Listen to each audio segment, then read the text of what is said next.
Olá, está começando mais um Química Sem Frescura e o episódio de hoje se chama Pilhas, o quarto episódio da série Eletroquímica. As pilhas foram e continuam sendo um dispositivo importantíssimo para a evolução da humanidade. Estão presentes em carros, brinquedos, computadores, aparelhos eletrônicos e por aí vai. Sempre ficam nas primeiras colocações entre as maiores invenções da humanidade.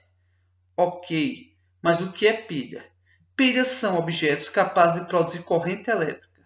A corrente elétrica é o movimento ordenado dos elétrons através de um condutor, que surge em razão da diferença entre o número de prótons e elétrons. Isso acontece a partir de uma reação de oxirredução espontânea dos componentes metálicos presentes em sua estrutura. Complicou? Relaxe.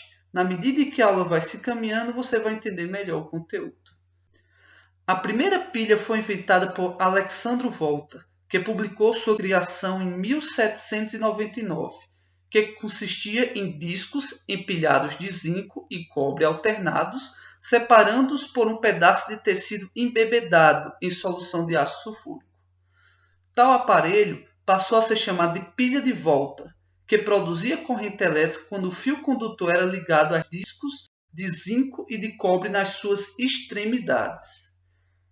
Na química, a pilha mais estudada é a pilha de Daniel, como você pode ver aí no vídeo, e os créditos desse vídeo estão na descrição.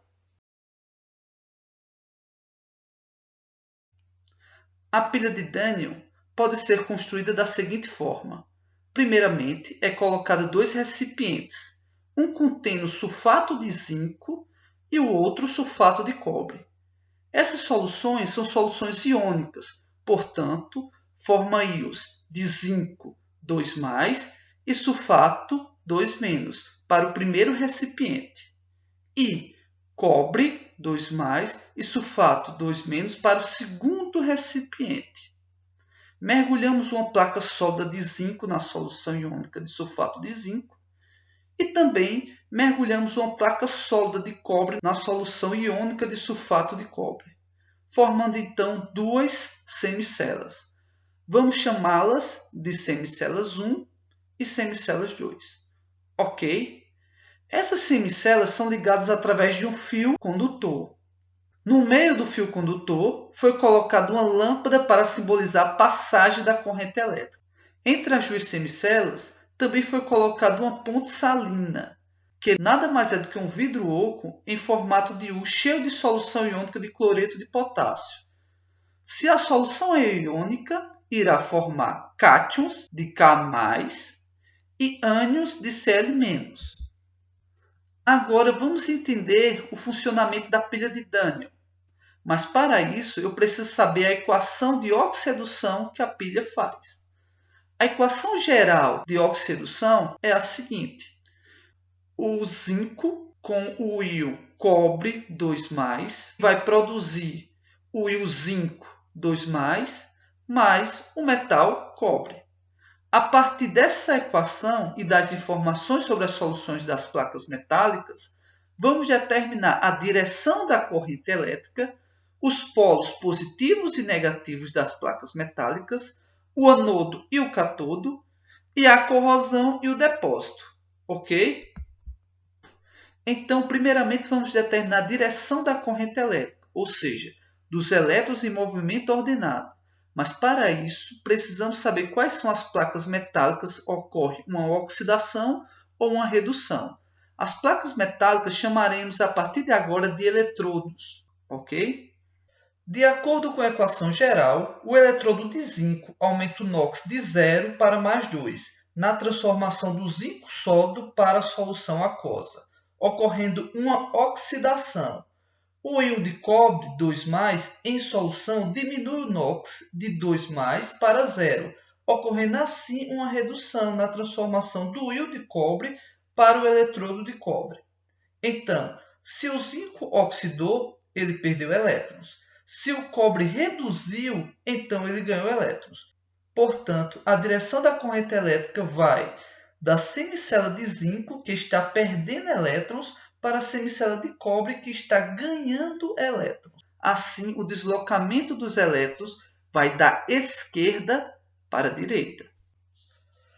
Tendo em vista que as cargas opostas se atraem e as semelhantes se repelem, é muito fácil determinar os polos positivos e negativos dos eletrodos. Se os elétrons, que representam carga negativa, partem do eletrodo de zinco, então o eletrodo de zinco apresenta polo negativo. Se os elétrons caminham para a direção do eletrodo de cobre, é porque ele apresenta o polo positivo. Simples assim. Quando a substância está carregada com cargas, seja elas positivas ou negativas, é natural que ele reaja com íons de carga opostas para assim entrar em equilíbrio.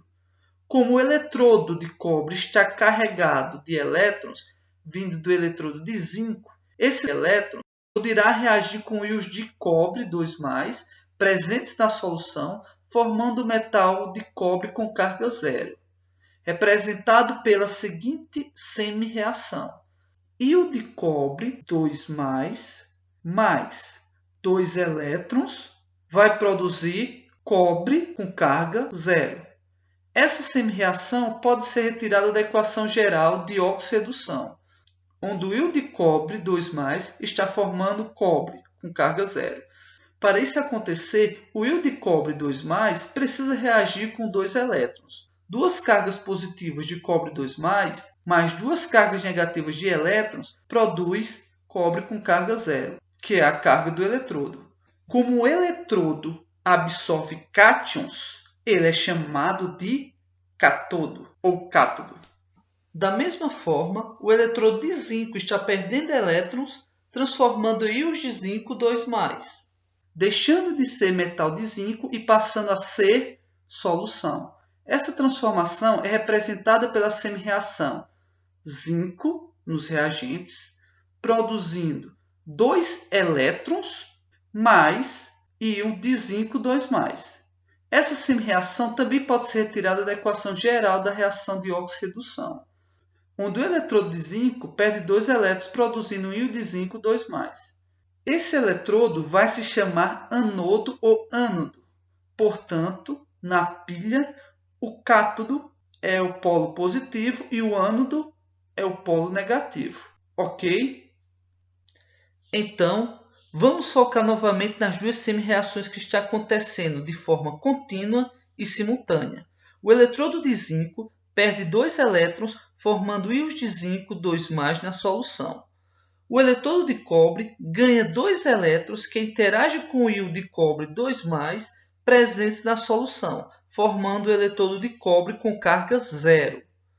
Como esse procedimento é contínuo, os átomos de zinco do eletrodo irão continuar perdendo elétrons e se transformando em íons de zinco 2+ na solução, diminuindo cada vez mais sua massa e seu volume.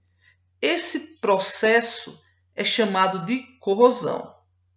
Da mesma forma, os elétrons continuam a chegar no eletrodo de cobre, fazendo com que os íons de cobre 2+, presentes na solução, interajam com os elétrons, formando vários átomos de cobre que irá se acumular no eletrodo, ocorrendo o processo chamado de depósito. Entendeu?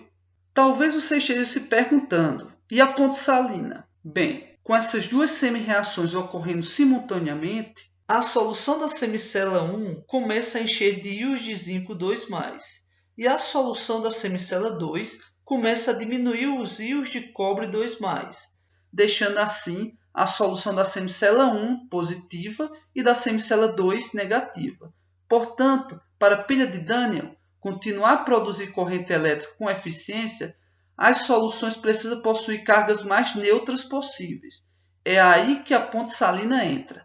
A ponte salina apresenta uma solução chamada de cloreto de potássio. O sal se dissocia em íons de potássio mais e de cloro menos. Os íons de potássio positivo presente na ponte salina irá migrar para a semicela 2, para equilibrar a carga da solução, tendo em vista que a solução está diminuindo a carga positiva com a migração de íons de cobre para o eletrodo.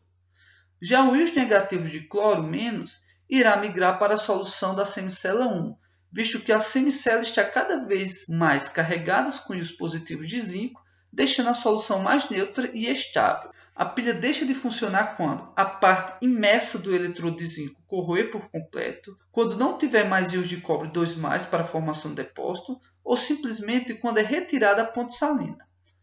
Por isso é só, galera. Tchau, até mais.